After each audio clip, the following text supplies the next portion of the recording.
नमस्कार, good morning, सत श्री अकाल।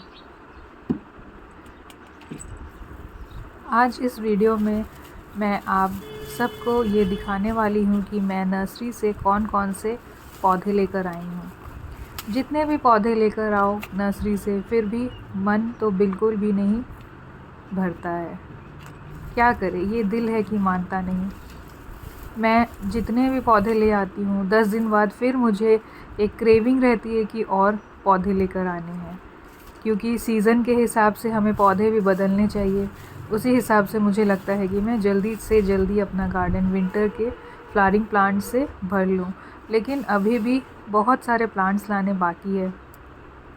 और यहाँ पर मैं पैकिंग से निकाल रही थी धीरे धीरे करके एक एक पौधे।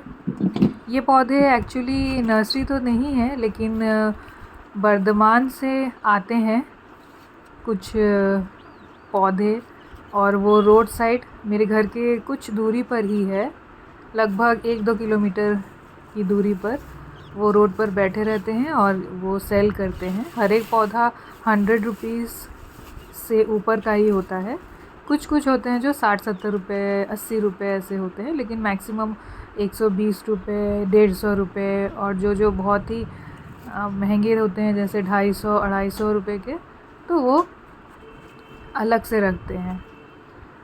तो फिर मैंने तो अपने हिसाब से ही पौधे लिए जो मुझे चाहिए थे। बहुत सारे पौधे तो नहीं थे वहाँ पर, लेकिन जितने भी पौधे थे सारे ही अच्छे और यूनिक वैरायटी के थे।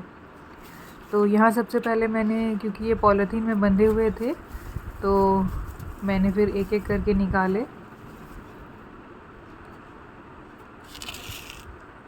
ये मैंने लिया है अपराजिता का पौधा, और 2 अपराजिता के पौधे लिए हैं, और वे बोल रहे हैं कि इसमें लाल फूल आएंगे और पीले फूल आएंगे। मुझे तो उनकी बात पर बिल्कुल भी विश्वास नहीं हुआ, लेकिन फिर भी मैंने रिस्क लेकर ख़रीद लिया। और पहले उनसे कहा कि फ़ोटो दिखाने के लिए, क्योंकि लाल और पीले फूल तो होते ही नहीं हैं। फिर भी उन्होंने मुझे फूल दिखाए और ओरिजिनल पिक्चर ही दिखाई, लेकिन फिर भी एक रिस्क लेकर मैंने ये ले लिया। मुझे पता नहीं इसमें खिलेंगे कि नहीं। और ये एक डेकोरेटिव प्लांट होता है, इसमें पर्पल कलर के फ्लावर्स आते हैं। तो उसने 2 दे दिए, मैंने 1 मांगे थे लेकिन 2 दे दिए। बोले हैं कि हैंगिंग बास्केट में बहुत अच्छे लगेंगे, दोनों तरफ टांग दीजिएगा। मेरे पास हैंगिंग बास्केट्स तो बहुत सारी हैं, लेकिन टांगने के लिए जगह नहीं है। तो फिर ये अपराजिता रेड और येलो कलर के बोले हैं, देखते हैं खिलते हैं कि नहीं। और फिर गुलाब के मैं 3 वैरायटी लेकर आई हूँ।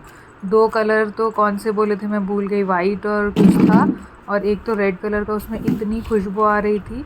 ये सारे देसी गुलाब हैं। ये हाइब्रिड वैरायटी उतनी नहीं लाते हैं, वे सिर्फ देसी वैरायटी के प्लांट्स ही लाते हैं। और फिर मैंने नाग चंपा के कुछ पौधे लिए, अलग कलर के कोलियस की कुछ वैरायटी ली, और मैंने एडेनियम लिए, देसी एडेनियम। और ये ड्रेसीना का पौधा पहली बार मेरे गार्डन में आया है, मुझे बहुत ही चाह थी इसे लेने की। आखिरकार ये पौधा आ ही गया। फिर ये इसका नाम मुझे नहीं पता है। ये जंगलों में भी पाए जाते हैं। पर्पल, येलो, पिंक और वाइट कलर के गुच्छों में इसके फ्लावर्स आते हैं, लेकिन ये उन्होंने बोला कि ये दूसरी वैरायटी का है। मैंने भी देखा है नर्सरीज़ में ये पौधा पाया जाता है, ये बहुत घना हो जाता है। तो एक एक करके अभी बताते हैं कौन से पौधे लिए। कोलियस, गुलाब, लाल गुलाब, ड्रेसीना, और फिर मिनी वैरायटी टगर की। ये भी पूरे गमले पर फैल जाती है। और ये नाग चंपा, मेरे पास वाइट ऑलरेडी है, उन्होंने येलो और रेड बोल कर दिया है।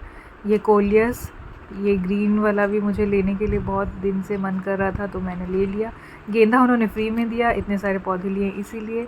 और जैसा कि जब भी मैं कोई भी नर्सरी या प्लांट एरिया में जाती हूँ तो मैं खाद ज़रूर लाती हूँ, तो 1 पैकेट खाद भी उन्होंने दिया। ये वाले फूल हैं जो अलग ही छोटे छोटे हैं और गुच्छों में खिलते हैं। रजनीगंधा के जो ये आप नीचे देख रहे हैं वो बल्ब्स हैं, वो मैंने तैयार है, मैच्योर बल्ब्स दिए उन्होंने, तो ये मैंने लिए और वो डेकोरेशन के लिए लिए हैं। और मैंने ये अभी ये प्लांट्स को कुछ दिन के लिए रखूँगी, लेकिन जो विदाउट सॉइल थे, जो विदाउट एनी पॉट थे, उनको तो मैंने आज कल से लेकर आज तक फटाफट रिपोर्टिंग कर दी है, लगा दिया है, उन्हें घर दे दिया है, क्योंकि वो सूख रहे थे। यहाँ बहुत गर्मी पड़ रही है, 2 बार पानी देने के बावजूद भी सूख रहे थे, तो फटाफट मैंने उसे लगा दिया। आज सुबह मैंने गुलाब और बाकी सारे लगाए हैं, और एक भी ठंड का पौधा, उसका नाम मुझे नहीं पता है, वो लगाए, उसमें पीले फूल आते हैं। वो भी पूरा सूख चुका था बुरी तरह से, मैंने फिर भी उसे लगा दिया। ये रोज़ की जो यूनिक वैरायटी है, और ये कोलियस तो बहुत प्यारा लग रहा है। इसकी रिपोर्टिंग मैं आज कर दूंगी। और ये देखिए, ये फूल कितने अच्छे लगते हैं। और जब हम कहीं से पौधे लेकर आएँ तो उन्हें लगाने की भी जल्दी रहती है। कहते हैं कि पौधों को 1 हफ़्ता तक रहने देना चाहिए, उसके बाद रिपोर्टिंग करनी चाहिए, लेकिन मुझसे तो वेट नहीं होता है। मुझे जब टाइम मिलता है तो मैं रिपोर्टिंग कर देती हूँ। और मेरा कोई भी ऐसा पौधा नहीं है कुछ ही महीनों से जिसे मैं लगा रही हूँ वो ख़राब हो जाए। जो भी पौधे मैं लेकर आती हूँ अच्छे से चुन कर लेकर आती हूँ। अभी मुझे अनुभव भी काफ़ी हो गया है, तो सारे पौधे लग जाते हैं। मैं कभी कभी तुरंत भी रिपोर्टिंग कर देती हूँ, लेकिन सारे पौधे अच्छे ही चल रहे हैं। उसके लिए पौधों को अच्छी सॉइल चाहिए, पानी की मात्रा आपको देखते रहनी पड़ेगी, चेक करते रहनी पड़ेगी। नियमित रूप से पानी चाहिए होता है और खाद चाहिए होता है इंटरवल्स में। ये सारी चीज़ों का आप अगर ध्यान रखेंगे तो फिर आपके पौधे कभी ख़राब नहीं होंगे। और मौसम भी बहुत ही अच्छा था, सुहावना मौसम था, रात होने वाली थी। और भी वीडियो शूट करना था, लेकिन मैं यहीं पे रुक गई,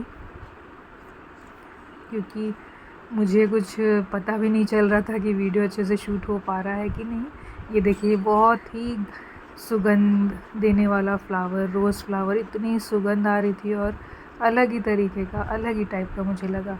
गोल गोल पत्तियाँ थी इसकी, और ये फूल भी बहुत ही अच्छा है। पिछली बार मैंने नर्सरी में देखा था, मैं लेना चाह रही थी, लेकिन मैं नहीं ले पाई। और जब मैं दूसरी बार गई तो वो मिला ही नहीं, विलुप्त हो गया वो पौधा, अभी तक नहीं मिला है। तो thanks for watching. Please like share.